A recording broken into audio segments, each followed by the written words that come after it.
Nah, kali ini kita akan membicarakan terkait pengumuman hasil seleksi kompetensi P3K periode 1, di mana beberapa instansi telah mengumumkan hasil seleksi kompetensi P3K periode 1. Dan sesuai jadwal BKN, mestinya pada hari ini adalah hari terakhir untuk mengumumkan hasil seleksi kompetensi P3K periode 1. Jadi silakan ditunggu saja. Harusnya hari ini akan diumumkan semua instansi.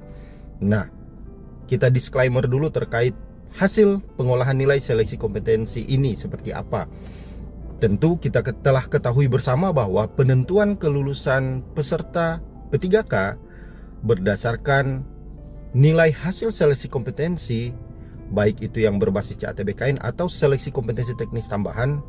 Dan bagi instansi yang tidak melaksanakan seleksi kompetensi teknis tambahan, berarti penentuan kelulusannya hanya dari berdasarkan sesuai dengan Kepmenpan RB 347, 348, dan 349 tahun 2024 hanya berdasarkan nilai hasil CATBKN. Kemudian di ranking atau di peringkat berdasarkan nilai terbaik atau tertinggi. Nah, tentu diprioritaskan berdasarkan prioritas pertama yaitu honorer kategori 2, dan selanjutnya untuk di periode 1 ini yaitu honorer yang masuk di pendataan tenaga non-ASN BKN tahun 2022. Nah, untuk mekanismenya bisa teman-teman lihat video saya sebelumnya terkait mekanisme penentuan kelulusan. Baik teman-teman, perlu kita disclaimer bahwa penentuan kelulusan atau lebih tepatnya pengolahan nilai hasil seleksi kompetensi P3K ini bukan wewenang instansi daerah.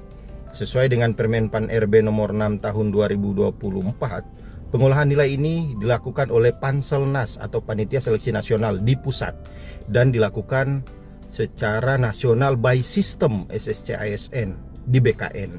Jadi tidak secara manual. Tentu ini bisa dikatakan nihil atau tidak mungkin ada kesalahan. Nilai hasil seleksi CATBKN itu pasti tidak akan berubah karena itu sudah direcord atau sudah ada di sistem dan itu diolah by sistem, bukan manusia secara manual. Jadi secara komputerisasi seperti itu, jadi tidak akan tertukar nilainya.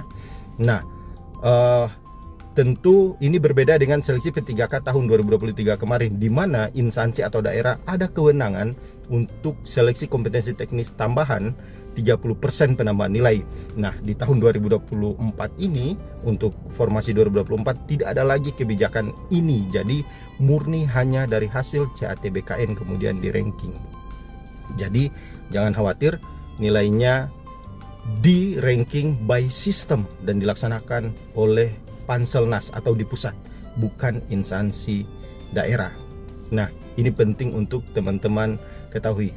Jadi silakan menunggu pengumuman untuk instansi masing-masing dan semoga mendapatkan hasil terbaik.